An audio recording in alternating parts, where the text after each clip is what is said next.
Hi everyone. Did any of you see that little countdown? I hope you did. It's a new feature this week because Katie, the usual producer, is in Switzerland. And so we've got a new producer of the week that is either, you could call him Little Dan or Dan the Man. And he found the countdown machine. It was very exciting. So, welcome to everyone who has done the class before. It's thrilling to see you again. And if it's your first time, I'll explain a bit. You might have just listened in to listen to Mark tell his fantastic stories, but it's also meant to be a drawing class, not just a chit chat. So it's just like Graham Norton with drawing.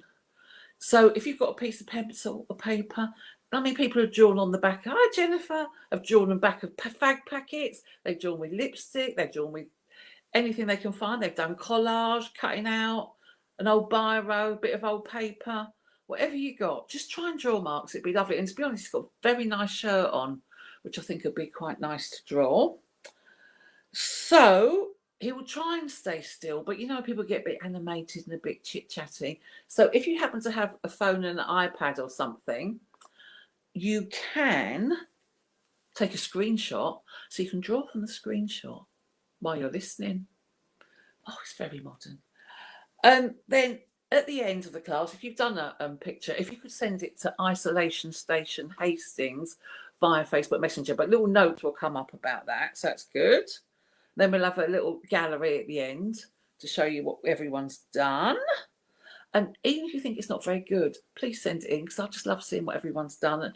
And you might discover you're a great artist without knowing. Right. So, by the way, hi Joe Garhan. I'm glad you're here again with your friend Jennifer Corker. Oh, hi. Oh, Tara, I haven't seen you for a long time. I love your drawing, so I'm that pleased you're there. Oh, and Brian, you do a lovely drawing as well. Oh, Eve, you're there. Marvellous. I'm thrilled to see you. I'm sure Mark will be as well. So, before I get going, oh, hi, Ta. I can never say your name.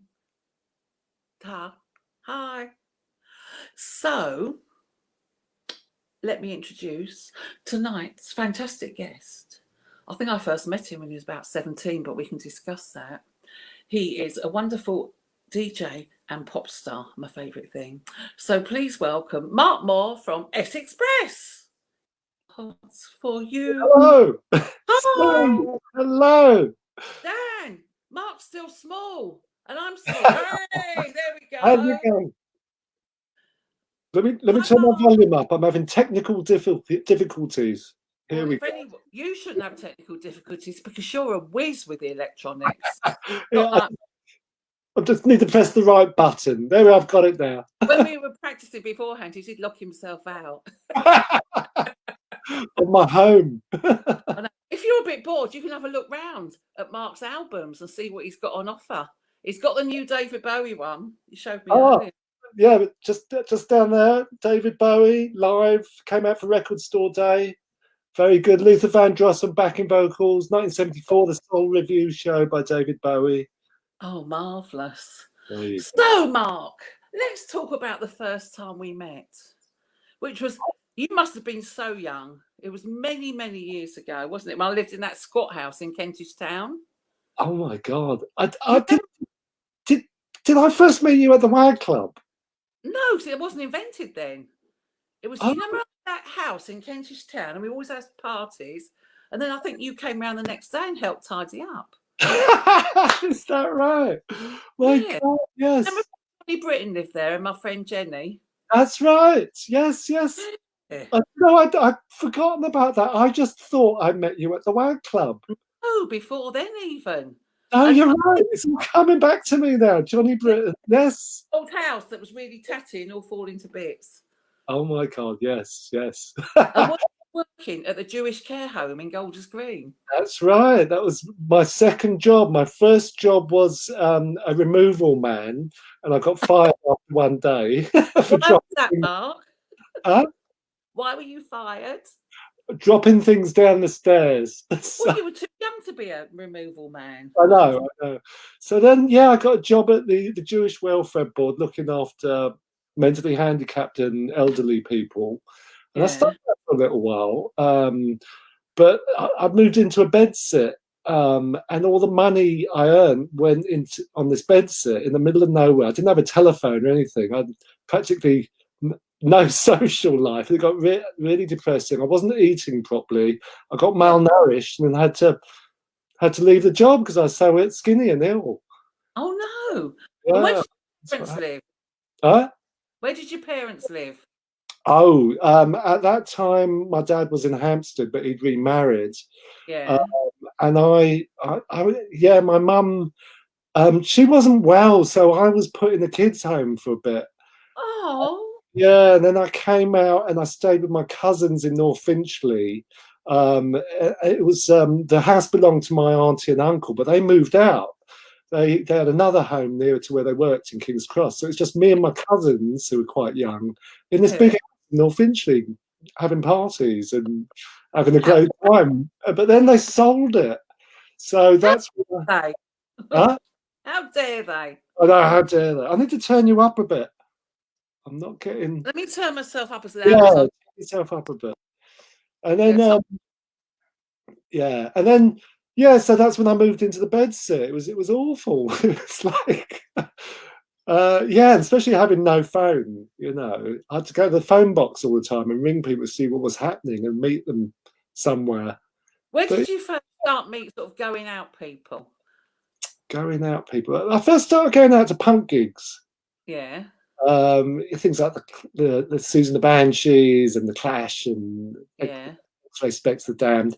Met a lot of people through that, and then we started. I went to my first nightclub, which was Billy's in Soho, which was run by Steve Strange and Rusty Egan. And then I started going to Philip Salon's first nightclub, Planets in Piccadilly. And it was at that nightclub that Boy George was DJing and talking about he's going to form some new band, other people called Culture Club. And all right, let's see what happens there. and then he, who else was DJing? George was DJing, Jeremy Healy was DJing, and Law. And that was fantastic. And I met Tasty Tim around that time. Yeah. Tasty Tim used to work in this little shop in Kensington. Not Kensington, in Queensway, and he used to order all these amazing electronic records, and no one would buy them, and they didn't have the bargain bin. So I'd be there buying all this stuff in the bargain bin, and then I got friendly with Tim. We became best mates. He started working with Rusty Egan in the Cage in the Great Gear Market, King's Road. Yeah. And then he started DJing, and I'd help carry his records everywhere. Oh, how old were you at this point? I can't remember. Was I young? So you're younger than me, quite a bit younger. 18. Sure. I must have been 18. Well, I met him when I was probably about 17 as well. When I met you. And then he started DJing a lot, and I'd be carrying his records. He started DJing at the Mug Club, and we put everything in this big kind of bread crate, like one of those crates, and carry his whole record collection. It never occurred to us to just sort out the records you need for the night. We thought we had to take the record. And we'd go on the underground carrying this like crate of records and then carrying them up the street. It was insane. And what happened next? He started DJing at the Mug Club for Philip Salon. And on the opening night, they had Malcolm McLaren doing barn dance classes. Do you remember that? I don't know if I went to the first night or not.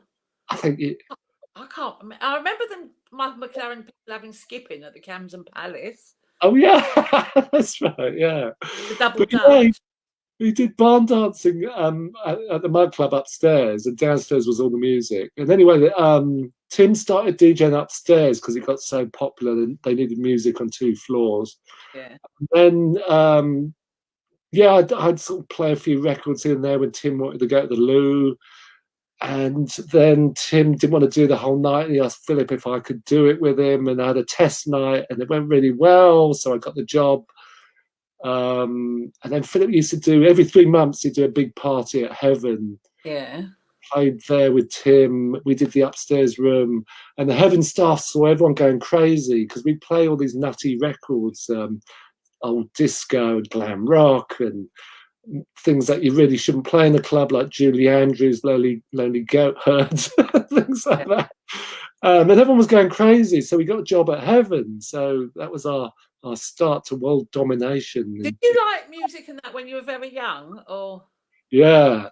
Oh, you always did. Yeah. I always liked music, but I liked everything I heard, really. I wasn't really that focused until I got into punk. And then I had this kind of, I knew what I wanted to hear. And that sort of went into the post-punk thing, Joy Division and stuff like that. New Order came after. And then the electronic stuff like Daniel Miller's record, Warm Leatherette, by The Normal. So I got into all that electronic. That cover by Grace Jones. Yes. See, I told you I didn't know anything about music. It's all you lied to us. I told you. You know some stuff. Yeah. So yeah, it was that was the journey towards DJing. That's how I started DJing. Yeah. Thanks to Tim. All to Tim and Phillip Glass. Oh, because if anyone watching doesn't know Phillip Glass, yes, he's a phenomenon, isn't he? He's a little Jewish fella. How old is he? He's a bit like, isn't he? What's in Oliver Twist? Who's that one? Oh Fagin.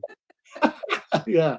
I remember being with him at Camden Palace it was Christmas, and he just got a sing song of all the songs from Oliver going on.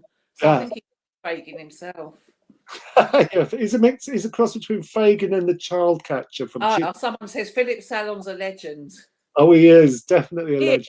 I mean, in small doses,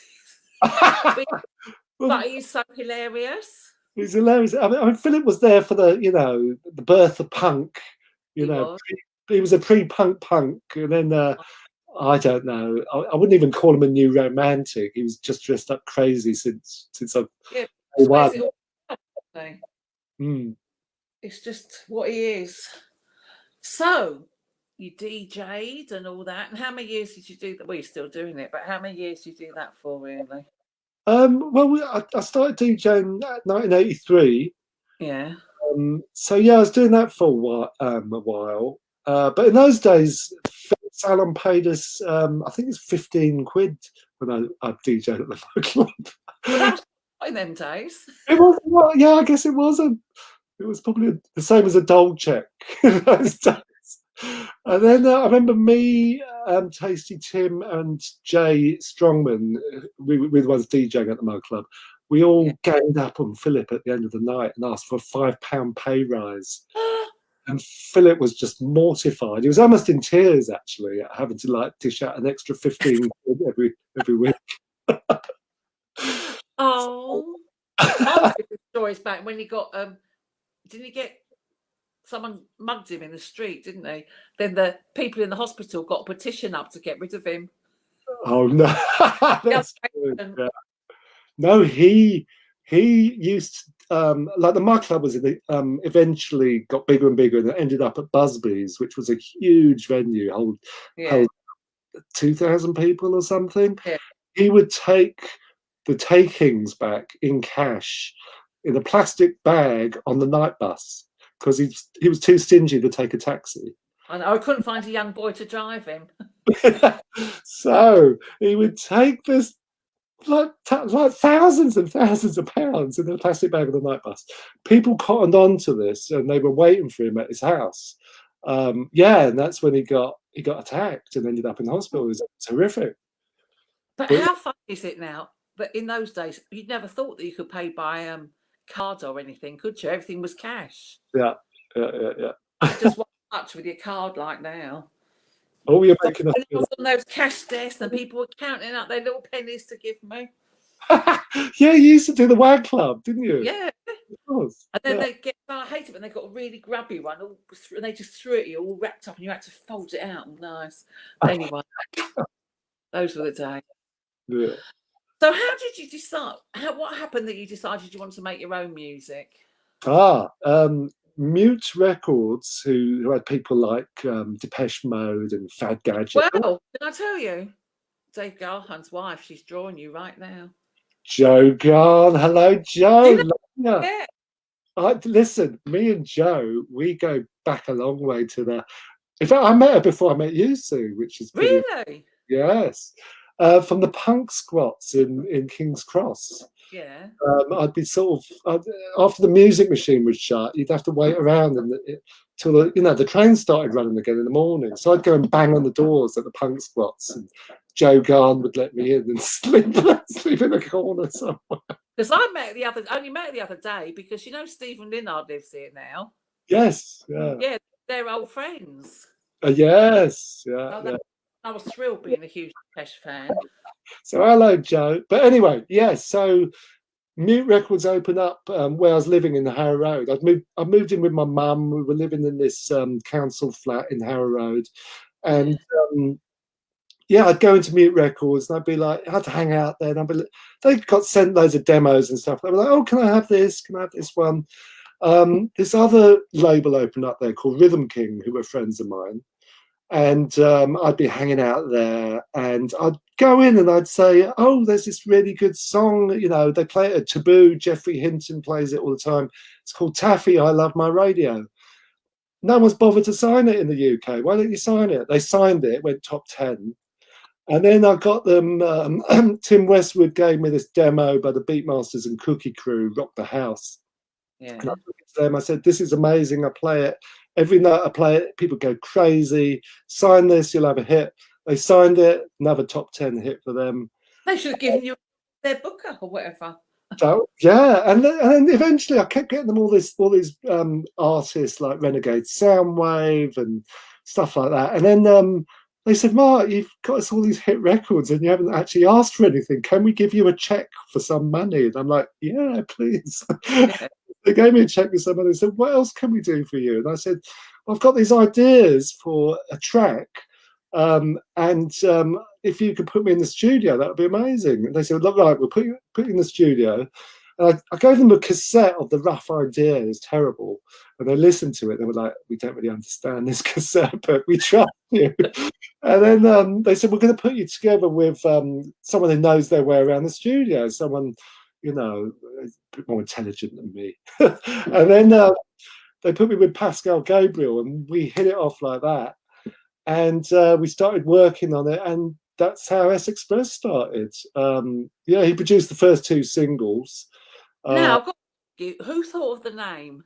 I did. When I was looking the other day, do you know what? I just realised that it was Sex Press. Yeah. I thought, what a good name. How clever you were to do that. Yes, that's how it happened. And the weird thing was, I was just starting as a pop artist. Rhythm King were just starting to have hit records, so really none of us knew what we were doing. Yeah. It was all like making it up at the time, and suddenly the label got really, really successful. They had Bomb the Bass, which Pascal Gabriel also worked on. That club did well, didn't it? For Betty Boo, the Beatmasters. I mean, loads of good music, Yeah.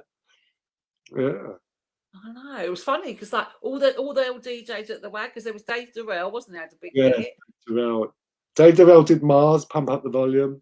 Yeah. It was good, and Cold Cut and Soul to Soul. There's all these like a bunch of us. It's all the kind of like the shy, quiet ones who suddenly started making music and getting all these.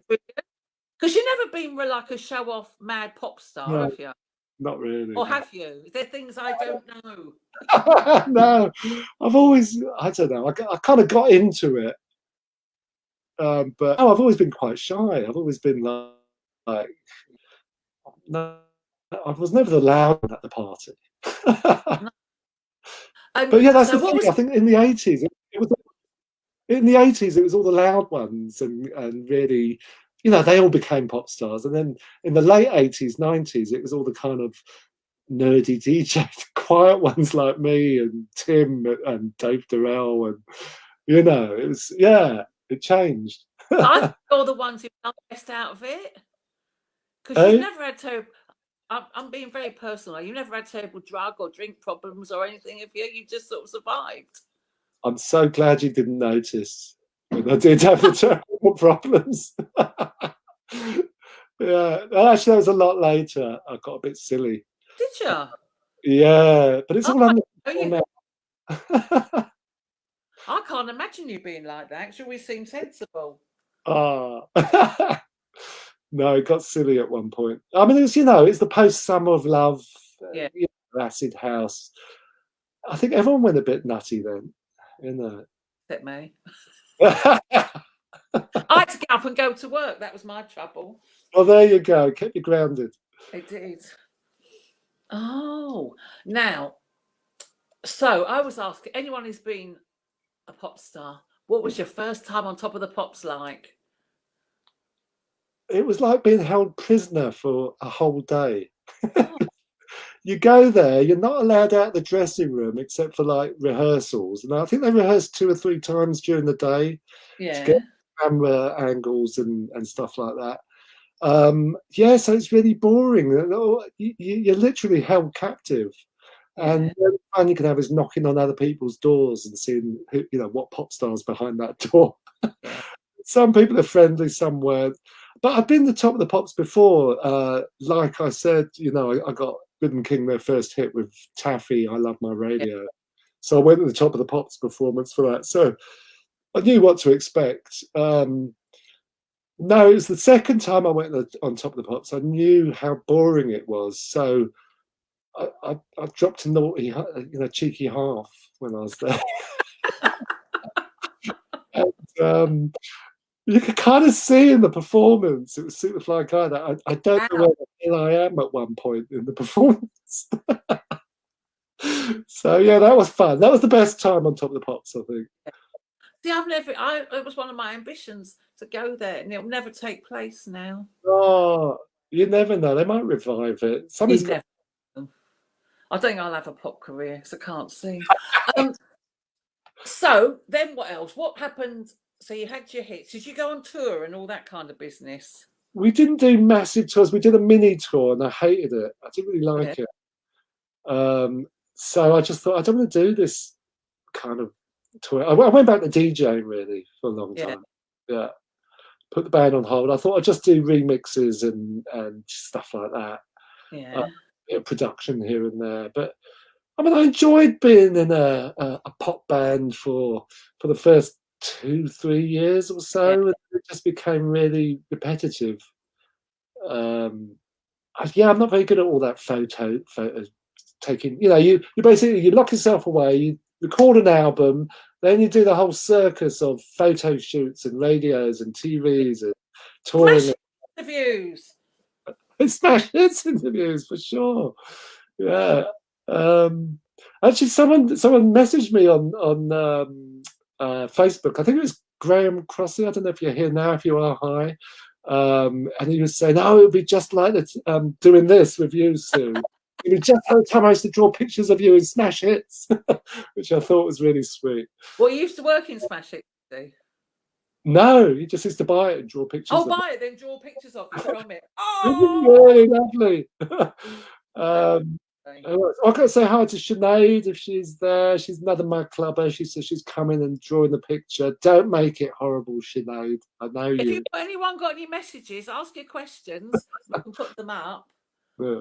Oh, Oh, wow. Hello, Lucy. Good days indeed. Yeah. see, I wasn't one for the acid house. That's a whole blank in my life. Really? I'd love to have got you down an acid house. And I went once. I went to Shoom, I think, once. Well, there you go. You couldn't choose a better one. But you know Danny Rampling lives here as well. Oh, yes. That's right. Hilarious. Everyone here. So you used to go all the time, raving and that. Yeah, it was non-stop then. And it did get really silly where you'd be up for like 2 days or so. At least 2 days, going just from one party to the other. Yeah, really silly. I know people can't really believe it, but I've only stayed up all night about 3 times in my life. I love my bed too much. Oh, dear. But you were an avid clubber before that. Yeah. Yeah. I don't. The rave business, you couldn't really sit and chat, and that's my favourite thing. No. I mean, the chatting was a lot of sort of touching people's hair and going, "Oh, I love you." That was quite fun, though. Yeah, I think. See, I'm not very touchy feely, so I think that's probably why I didn't like it. Oh, we are. Naumann, hello, gorgeous Naumann. Naumann is an incredible artist, singer. Yeah. Check out all his records. He did a remake of one of my tracks on my remix album that came out Yeah. 2 or 3 Oh, years ago. Electro Go Go at Yeah, Magic that was Hope. my nightclub, and Naumann would always be down there. He's performed there. Yeah, Naumann is great. Check him out, everyone. Okay, I'll have to look at them Oh, up. Naumann. What else? Yeah, did you come to Electro Go Go, my nightclub, Sue? No. Oh, If it was something to do with Acid House, I wouldn't be there. no, this was post Acid House. After Acid House kind of went on for a bit, there I was think I stopped in the mid sort of 90s. I didn't go out much because I think I was working. I was working for Lucian all the time and that. oh yeah. Yeah, so sometimes I hardly ever went out. It was weird. Yeah, well, basically after Acid House came Electroclash, which was kind of like going back to all the things we loved when we went out when we were 17 and 18. Yeah. It was all that, but based on electronic kind of post-punk stuff and things like that. And so all these clubs sprung up, like the Cock, and I did Electro Go Go, and then there was Nag Nag Nag, and everyone started dressing up again. And this coincided with the whole rebirth of Shoreditch, where rents were cheap and everyone would go live in Shoreditch and like dress up crazy. So that was and now come to St Leonard's and dress up crazy. Yeah, exactly. Yeah. So yeah, that's what Hammond was talking about. The club Electric Go-Go. Julia used to play there as well. And, yeah, a bunch of us. Do you go out much? Oh, where was your nightclub? Morweg Madame Jojo's in Soho. Yeah, shut down now. I think they were going to reopen it, but God knows what's happening to Clubland now. Oh, I think my friends come over from America hoping to reopen it, but not till the year, I don't think. Oh, what's your friend's name? Eric. He used to run. I don't know if I meant to say this. He used to run Beige in New York. Philip Salon keeps talking about some American guy who's come over to open some clubs here, and he reckons I'm distantly related to this guy. I wonder if this guy is talking about is Eric. He's a bit German. Oh, you a bit German? I don't think so. No. Oh well. Well, what if Philip Salon says it? He must know. Yeah, but he's American though, so it might be him. Yeah. Yeah, but you know, with all this virus, who knows when they're going to open again? Yeah. So, did you used to, before this virus, were you still going out a lot all the time and that? Do you know, I wasn't going out tons. I'd be going out to select things that were good. Yeah, I mean, the Glory's great. That's the this pub in Kingsland Road. Came to your birthday there. That's right. Yes, you got people like Johnny Woo will DJ there, and Princess Julia. And so they have great people there. The great drag shows as well. Yeah. Yeah, I've been going to a lot of gigs really before that. I've been going to see bands like Warm Douche. If you don't know Warm Douche, check them out. They're my favourite band at the moment. Warm Douche, or what? Douche, yeah. Oh, Joe Garn, hello. I have a podcast of one of your New Year's Eve shows in South America, in Brazil. Was it a special event? It must have been in Brazil. I think that's it. Yeah, wow, I'll have to hear that. Oh, we can remember it. I don't know it was a podcast. I remember DJing strange noises. Yeah. Wow. Did you used to travel a lot around the world with your band? Yeah, constantly. I mean, not just with the band, but with the DJing. Yeah. Oh, yeah. What's your favorite country? Favorite country? It's so hard to say. Brazil was amazing. Rio, Tokyo, love Tokyo. Bali was really good. What, you DJ'd in Bali? Yeah, but it was in the days when the electricity would pack in if there was a thunderstorm. It's a lot more modernized everywhere now in Bali. But in those days, they barely had TVs, you know, and you'd go there and there'd be a cafe with a TV and a video player, Yeah. and they show something, they show a movie, and then next week everyone would be dressing like the movie, you know, like maybe they'd show, I don't know, Lords of Flatbush. Suddenly they'd be wearing leather jackets, you know. Oh, It was great. Yeah, I don't really like the way, you know, like what before when you were younger, you went abroad. It was so different. It was yeah, like really going somewhere different. And yeah, now the world and the internet, everything's all like yeah. static. Exactly. And it was a shame. Every year I'd go back to Bali and they'd be more and more westernized. And Yeah. we'd have a moan and they'd go, why are you complaining about us having progress? So why is progress just for you guys and not for us? We want They're very, progress. aren't they? So I can't complain really. I know, bless them. And did you work with Phillip Glass at one point? Yes, I worked with Phillip Glass. Phillip Glass, for those who don't know, he's a neoclassical composer. He's done many soundtracks for many great films like Koi and the Scazzi, etc. He's always been someone I love musically. He does this very kind of repetitive kind of orchestral, and some of it's on piano, some of it was quite, probably could almost classify it electronic. The way it was kind of programmed and repetitive. So yeah, I just through a journalist friend who interviewed him, I asked if he'd like to remix one of my singles and collaborate, and surprisingly, he said yes. Yeah. And so we kind of met up and talked about it, and he came around my flat, and you know, we really hit it off. He was really down to earth. He wasn't pretentious.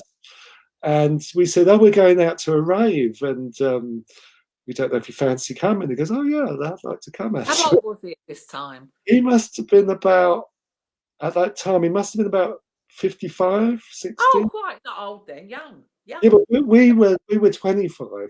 Yeah. He seemed old. Yeah, he must have been about 60, I think. Anyway, so he came with us, and we said, oh, Philip, I think we should warn you, we're going to be doing some stuff, an ecstasy pill, and we just thought we should let you know, and you want one. And he goes, oh, the thing about you young people is you think you're the only people who've taken drugs. Yes, please. So he took it and he came to the rave with us, and he was kind of like, I could see him nodding in the, you know, in the corner. Yeah. And then suddenly he turned to me and goes, I get it now. I see why you think your music is like my music. I get it. And he was one of the coolest guys you could hope to meet. Yeah. So every time he came over and did an opera here, you know, the Royal Opera, English National Opera House or whatever, I'd go and see him. And Yeah. yeah, beautiful guy, really lovely. Oh. He remixed Hey Music Lover, in case people don't know. Yeah. Sorry, what were you about to say, Sue? What have you been doing during the lockdown? Well, at first I did all kind of stuff I always said I was going to do and didn't bother, like organizing things, putting things in alphabetical order, records, Yeah. just tidying and getting rid of stuff. And I know it doesn't look very tidy at the moment, but and then I started doing this meditation course and just working on myself and exercising. And then I did this thing where I stopped eating after 8 o'clock. I wouldn't eat it because I'd always be midnight. I'd be like making a sandwich and stuff like that. I stopped eating after 8 o'clock, and then I don't eat again for 14 hours. Oh yeah. Yeah, and I feel a lot better for it because you rest your digestive system for 14 hours. It stops having to work. Yeah. So anyway, so I did all that for, you know, lots of stuff, working on bettering me, and now I'm in the kind of writing phase where I've been finishing off music, writing as actual writing. I just wrote I did a piece for the queerbible.com, which is run by Jack Guinness. Have you done that? Yeah. Where you write about your favourite icon. Who did you write about? I think I wrote about Lee, from what I can remember. Oh, lovely. Yeah. fantastic. I wrote about Quentin Crisp, and they're going to do a book of it. So they asked me to expand on it for the book. So I did some writing for that, and then I've just been writing things down. I suppose you'd call it my memoirs. I don't know, but yeah, that's what I've been doing. What have you been doing? To be honest, my life hasn't changed that much at all, really. Because really, I just potter about most of the time. And I quiz and art class in pubs and that. So for the first couple of weeks, I enjoyed, like you, I went round tidying. I tidied all my drawers, all my cupboards. They all need tidying again now, though. And then Isolation Station got in touch and asked me to do this online. So that kind of kept me busy, and you know, been great. And you know, I've got a little garden, and people walk past, so sit in the garden, trees going past. It was nice. People come to admire the garden. I don't admire; they just come for a chit chat and catch up on the local gossip. They go, Sue, you know everything. I can't help it if people tell me it, can I? I always get the impression that where you live is a bit like, you know, Map and Lucia. Oh, it's so Map and Lucia. If someone says something, everyone else knows. Yeah. They'll come around going, well, have you heard this? And quite often you're told so many false stories. And you go, but I was there, that never happened. But the stories go around, what's going on. But it's near Map, because Map and Lucia is only about 8 miles away at Rye, so it's all very similar. Is that where it is? Yeah. Yeah. That was fantastic. Oh, who's the Wayne? Hello, Wayne. I was going to bring up the ball game evenings. I've had to make the ball game evenings smaller because of the COVID restrictions. But yeah, still doing the ball game evenings. Matt Thomas, hello. Billy Ray Martin, wonderful singer. Billy Ray Martin used to be Electribe 101. Glad that you discovered her. Yeah, now, so let's hear more about your ball game evening, because it's very. I don't know where to start. I always loved ball gaming as a kid, and what's your favourite one? What Coppet I used to like. Oh, but with the Pop-O-Matic thing with the dice. That's Frustration. Oh, Frustration. Yes. Oh, I used to long for that. My mum was ever quite poor, so I couldn't have it. Oh, I had it, so that was good. I'll have to get you one. But we play more kind of gamers games. There's one that suddenly got really popular called Pandemic, where you're a bunch of scientists and you have to fly around the world, sort of trying to find a cure for the disease. And yeah, it's kind of very current, as you obviously know. Yeah. But it came out ages ago, this game, but it's suddenly everyone's playing it. Yeah. Well, that sounds good. See, I'm not very good at ball game. I get bored. Oh, really? They go on for sometimes, yours ages, don't they? Some of them can go on for half an hour. Other ones can go on for 4 hours. Depends which game you pick. And they've got different difficulties. Some you can play with, you know, your friends' kids. Other ones you have to play with, you know, boffin types. Boffin, yeah. I'll be the ones with the kids. That's all. No, they're really good fun. They're, you know, the ones that they make now, they've come a long way since like Monopoly and things like that. They're a bit more sophisticated now. They're actually not called board games anymore, Sue. They're called designer board games. There you go. I have to get designer Cluedo. That's about my limit. I'll get you around for a game, short game, one that you'll enjoy. You know, I'll find something. Now, has anyone else got any questions they're keen to ask Mark? Any questions? Oh, what's the last board game you played? Oh, the last one, Joe. I think you've got the bug. I think you want to play, don't you? You're welcome.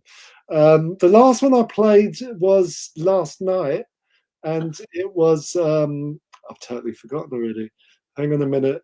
Oh, it's called Luxor, where you have to you're explorers and you go into an Egyptian tomb and you have to collect treasures and try and make it to the end of the tomb.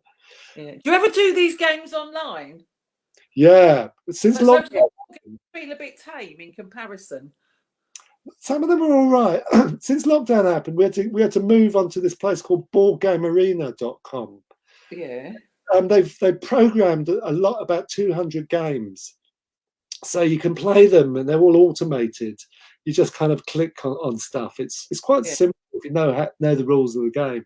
So we just do what we're doing now, so we can all see each other. We all play against each other. It's almost as good as the real thing. So that's what we did during lockdown. Isn't it? Yeah, it's great. Something I'm missing out on, the world of games. I will have to get you in. I don't play card games really. I'm not very good. There's a lot of good card games. Yeah. Oh. Now, what musicians do you like at the moment? Who do you think is really good? You've said that other group I've never heard of. Yeah, Warm Dusha. Really like Warm Dusha. They're a bit like Captain Beefheart, got a bit more kind of not mainstream, but a bit less chaotic. But they've got a Beefheart vibe mixed with funkadelic. They've got a funky side to them. They've got amazing remixes by Soulwax, a bit more dance floor. Yeah. They've got guest artists on their last album. Iggy Pop was a guest artist. The rapper Kool Keith was a guest artist. I recommend them. We were going to go see them at Play at Heaven literally one day before the lockdown kicked in. So it obviously got cancelled. And we're gutted. And we were actually talking about it. Would we still go if it wasn't cancelled? And yeah, we would have still gone. That's how much we wanted to see them. You didn't care about your life at risk. They were worth risking your life for. Some music is worth it. So yeah, Warm Dusha, very good. Another one that I'm loving is Marie Davidson. She's a French Canadian. She's a producer. She sings on her stuff as well. Electronic artist. She's amazing. She works with her husband, and she's got a new album out, and it's she's kind of branched out. It's less kind of restricted by electronica and a bit more. I don't know. It feels a bit more worldy, if you know what I mean. I don't know if that makes sense, but yeah, she's worth checking out. Oh yeah, are you still in touch with Sonique? Yes, I saw Sonique the other day. Oh, I love your David Bowie your Avatar. Avatar, yes. Where did that come from? Sonique, I saw for her birthday. Yeah, she's got this huge garden, so we thought it'd be okay during COVID to have a birthday there. And she had about 30 people, and everyone started drinking, and everyone forgot, about social distancing. It got a bit, but it was fine. No one got ill, thank God. We all checked in with each other. Oh, tell us about your. Oh yes, Andrew Allen. Good question. I've just been working with Dan Donovan, who used to. He's from Big Audio Dynamite and Dread Zone. And we did a collaboration with Hussein Shalayan, the fashion designer, who's lovely. I've not met. I'm a big fan of his work. I don't know him, but I love his work. Yeah, well, I knew his stuff because he did all that amazing collections where it's like a refugee family, and you just see this table and some chairs, and it's like if you have to leave in a hurry, and suddenly they get the table, and the woman stands in the middle of the table, and the middle goes down, and she stands in there and pulls the table up, and it's like a concertina that turns into a dress, which she hooks over her shoulders, and the chairs turn into like a jacket and a suitcase. So it's like refugees. If you have to leave the country in a hurry, that's your bag and fashion collection. And he also did things like he had the melting dress, where the model came on the catwalk, and then there was a shower, and it turned on, and the dress melted, and then there was another dress underneath. Guess they didn't sell any of them. It's it's incredible. So he basically, through Suzanne Deakin, who's a neighbour of mine in de Beauvoir, she told Hussein about me working with our friend James Jeanette and Stuart, who are in the band called Wild Daughter. Me and Dan produced one of their singles. They're amazing bands. I've got to see them live. Oh, I've seen them. Oh yeah, there you go. You say you don't know about music. You've seen all the good ones. Anyway, so yeah, she told Hussein about the record we did, and he really liked it. And he said, "Oh, can I contact Mark?" And he rang up, he came round, we had a meeting. He said, "Oh, can you do the music for my next fashion show? But I want to write brand new music with you. I'm going to do the vocals and write the melody lines, and perform it live on the show." So I'm Yeah. like, okay, this should be interesting. So that's what we did. We did like 4 new tracks, and we performed it live at the show. And it was meant to come out this year, but then COVID got in the way. So we will be putting it out soon. We'll probably do a few more tracks because we really enjoy working together. Oh, Uh, I love people who are creative who can turn their hand to this, that, and the other. yeah, he took to it like that. Yeah. We had to kind of teach him the language. He didn't know how to communicate. Oh, I want this more reverb, or I want this more echo. Yeah. He didn't know the language. We had to teach him all the language and Yeah. make it easier for him to convey his ideas. And he came out with these really catchy tunes, which really impressed me. And he performed them well on the day of the show, which impressed me even more. I was really nervous, thinking, is he going to be able to do this? He's great. So Yeah, yeah, I've got never met him, never seen him, but I've always really thought he's amazing what he does. yeah. Yeah. So, any other exciting things coming up? There was meant to be a box set of every single S Express track and B-side ever made coming out this year. Guess what happens? So we're hoping that will come out next year. I don't know. Don't know. We'll see. Yeah. It's so even James Bond's been put off. Yeah, exactly. Yeah. But then all the cinemas are closing down because they've got nothing to show. So Do you why know, don't they show that? Doesn't make sense. But it doesn't still, make sense. Yeah. nothing makes sense anymore. They're digging out all the old films, aren't they, Sue? Like, I think they're showing. Really?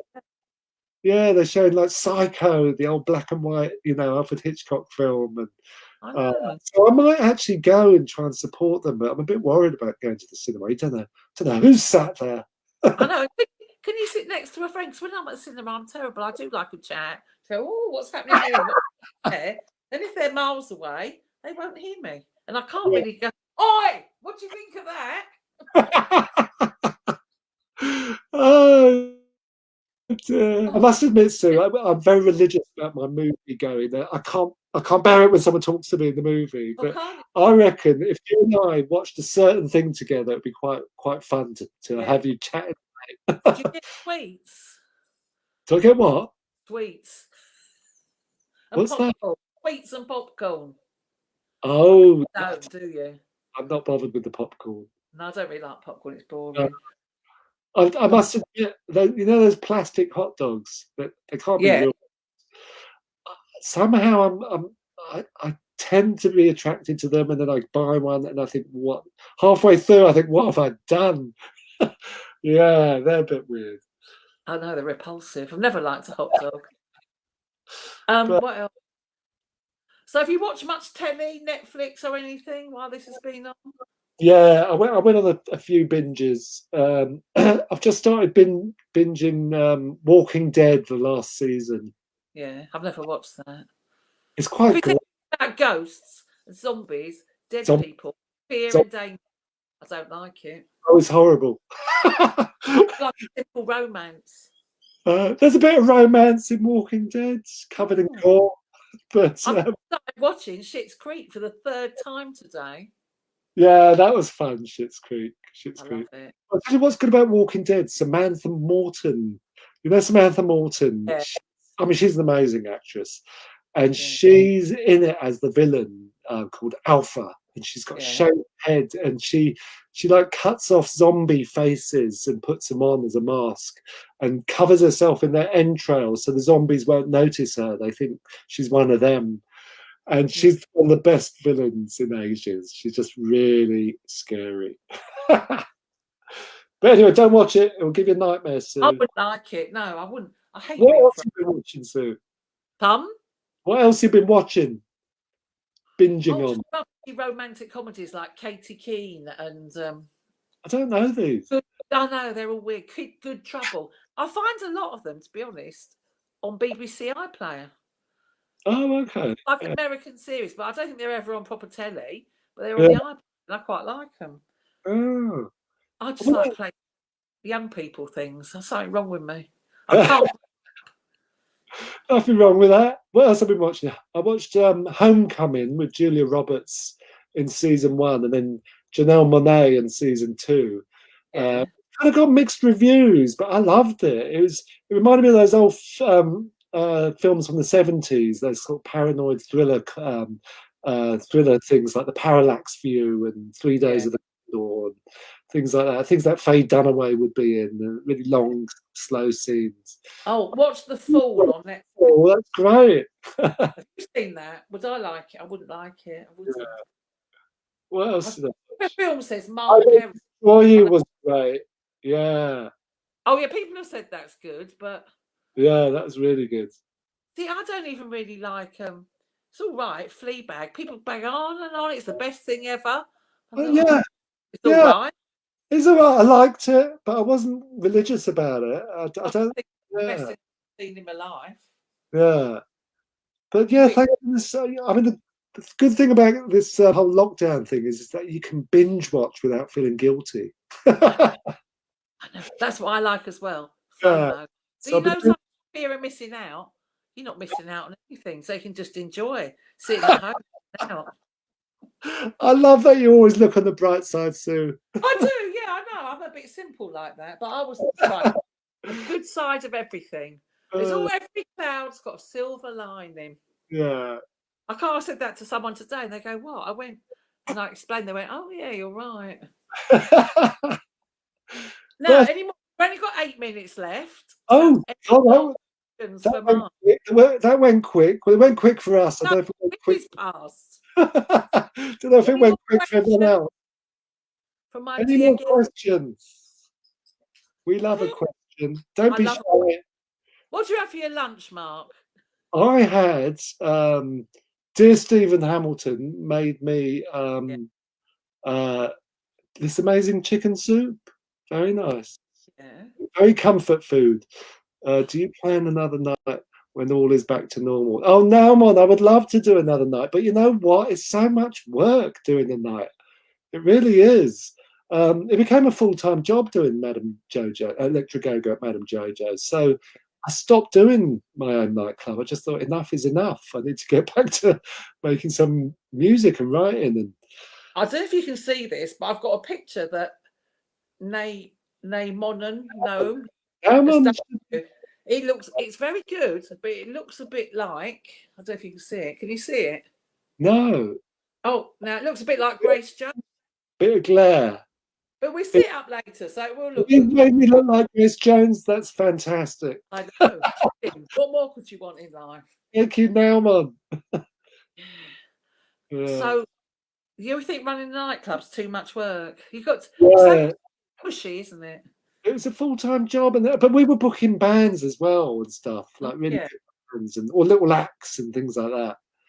And also guest DJs and blah blah blah. With some really good guest DJs, we had like Mark Almond, we had Andy Bell from Erasure, we had Carl Craig with one of the Detroit techno wizards.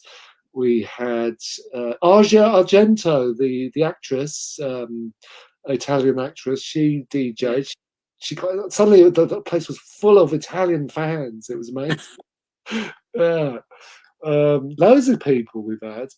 So yeah, it was a full-time job. It was good fun, but you know, let's do something else now. Maybe in another 5 years. See, I like people telling me to do things. I just have to work. I don't like being my own boss and have to sort everything out.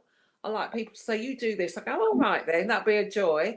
I Yeah, take responsibility of employing people and asking, yeah. Did you know I was watching the other day the Dennis Nilsson documentary? Did you And think of me? I kept expecting you to appear any minute now. And not that she's a cohort of Dennis Nilsson, for those who don't know. You explain, Sue. Well, I'm always telling them this story. Oh, you always tell us that whole story. That I just met him once when he worked in the same jobs in a job centre, but I didn't work in that job centre at the time. But then afterwards, I did work in the same job centre, in the very room where he worked, and in the basement there was all the scrapbooks with his about him and all the newspaper cuttings and that. Wow. That when I left, they thought I might steal because they thought I was a bit of person obsessed with things like that, so they took them away. So I couldn't have them. Oh That's my, what they thought of me in the job centre. They thought I was a Dennis Nilsson thief. oh my goodness! You don't want to I get never labelled with that soon. the job centre. I was Yeah, a weird. any minute now, they're gonna have someone playing her. You don't know how Watched it true. actually. You don't know how true that might be. Yeah. Hey, Yes. tell us you're saying something. I don't know what it is. What are you What trying to? a lovely, fascinating man Mark is. Isn't that nice? Oh, thank you, John. That's You're a lovely. very nice person. You've got no airs and graces, have you? Or, you know. I try to keep my feet firm on the ground. Exactly. Always Same. work, but now and again. I know. Well, let me tell everyone. Start if you've got anyone's actually drawn anything. Look, Noam, send it to on Facebook Messenger. Just type in Isolation Station Hastings and send it there. Then hopefully in a minute, Dan the man will get them up and show us if we're lucky. But then tomorrow or the next day, we do a little thing on Facebook of them all. Oh, That's my great. favourite bit. Because Fantastic. I like it. When I did the live in Wayne's pub, I loved it because I could see what was going on and could see what was doing. And this, like, I'm just waiting to see what might appear. What exciting. Can you see everyone? No, you can't. It's not like Zoom where you No, can it's see not Zoom, so I can't see anyone. No. anyone. Is it Ah, with, oh, they've only got 4 pictures. we'd love to see them. Can we see the 4? Yeah. I should have stressed to them, be kind to me. Oh, very nice. Oh, who did it? Is this Naumon? I think this is Naumon. Is this Naumon? No, Who that's did not. I this don't one? know who did that. I But like people enjoy the chit chat so much they can't concentrate on drawing. that. Yeah. Next one, got another one. Oh wow. That's another Yeah. one. Love it. The shirt. Fantastic. And I love the background as Clever well. at the backdrop. It's Yeah, the lovely. backdrop is ingenious. Yeah. Oh, They're giving you a very round face, and you more have a long face. that's sweet. Thank you. I like that. Oh, Wow. Now that's this beautiful and arty. yeah. A lovely use of ink, I'd say. A lovely use of Yeah. colour. Wow. Oh, but if you've got any more, please send them in. Oh, that looks like you. That's lovely. That's pretty cool. Hang on, what's the figure in the background? That's one of your albums, I think. Amazing. Oh wow. I think that's Jennifer Corker, Joe's friend. Wow. Then what she does is she embroiders them afterwards. Really? Yeah, they're really lovely. They're all cool. Really lovely. Yeah, you look beautiful. Oh, Wow. now that might be. I don't know. Wow. Oh no, it hasn't got big red lips, so it might be Despo, but I don't know that it is. Nice. So I get used to people. Oh, I love all the box. I thought that those squares in the background would look really good. Yeah. I'm quite impressed with all these. Oh yeah, and there's only an hour as well. Do you know what I mean? And you're fidgeting, so Yeah, exactly. Yeah. But I've got a new project, and I'm going to draw them all. But I haven't got round to it yet. But I've got them ready to copy and do. Oh. So I need to give myself a little art project, I think. Yeah. I'm proud owner of some of Sue's art. Oh, you are? Yeah, divine. Yeah. Right, so we finish soon, but any more last questions from anyone? Oh, yeah, the ink drawing was good. More action. Oh, was that yours, Joe? Yours. Amazing, Joe. Lovely. I think in that picture, she looks like, Joe looks like the girl from the Human League. Oh. Do you still... I still have the telephone. Hang on. Dun, dun, dun. That's my headphones, my DJ. It's a pouring through his done one as well. Let me have a look. Oh, yeah.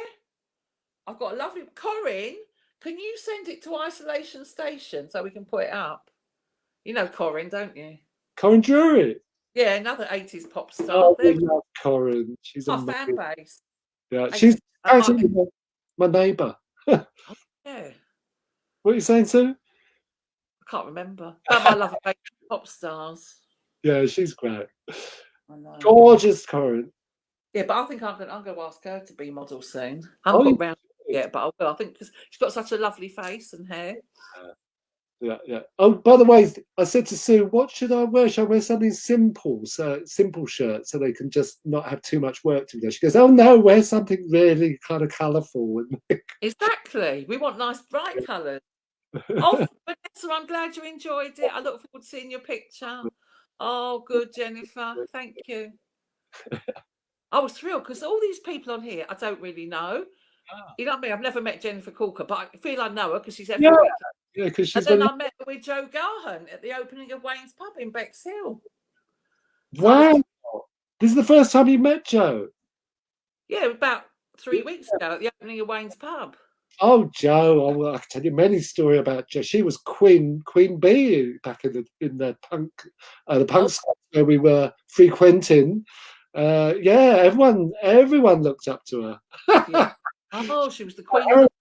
Still is. I know, she had lovely pink hair. Oh, hi, Paul. That's my friend from Hull. Oh, hello, Paul. I think I've only met him twice in real life. Sister Susie. Who's Sister Susie? Who's Sister Susie? Don't know who it is. Well, we look forward to seeing her. Matt, if you're on Facebook, you can just put it on my Facebook page. Put it on, just post it on my Facebook page, Matt. That'll be fine. And I'll send it on for you. Because I'm so good at my tech now. Mind you, I've learned a lot of tech while I've been doing this. Oh, that's good. Yeah. At my old age, I still learn new things. Yeah, well, you're always surprising us, Sue. You're always doing something pretty like, oh wow, she's doing this. It's amazing. I know, it's weird, isn't it? Because I don't make it happen; they just happen to me. Yeah. Nice. Right, let me tell everyone who's on next week, because next week it's Mental Health Awareness Week, and this girl who used to work opposite me in Denmark Street just contacted me and said, oh, I'm doing mindfulness now. You could do something? I went, perfect. So Kate Greenslade, she's got a bit of a pop connection as well, because her dad was in Coliseum. Do you remember that prog rock band? No. Yeah, prog rock band called Coliseum, and then he had his own band called Greenslade. But, you know, she's not here to discuss that. She's going to discuss mindfulness and give us all tips, because as things are getting more and more bizarre, I think you said yourself, you did some mindfulness on yourself, didn't you? Yeah. So as well as drawing her next week, I think it'd be very interesting and useful as well. Because that's what we're going to do. Right. I'll be joining you. Oh, we've got all met. It was absolutely lovely to speak to you. So I found out lots about you that I didn't even know. Bye, everyone. It was lovely. Just wave goodbye. Bye. Thanks. Big love you all. Thank you.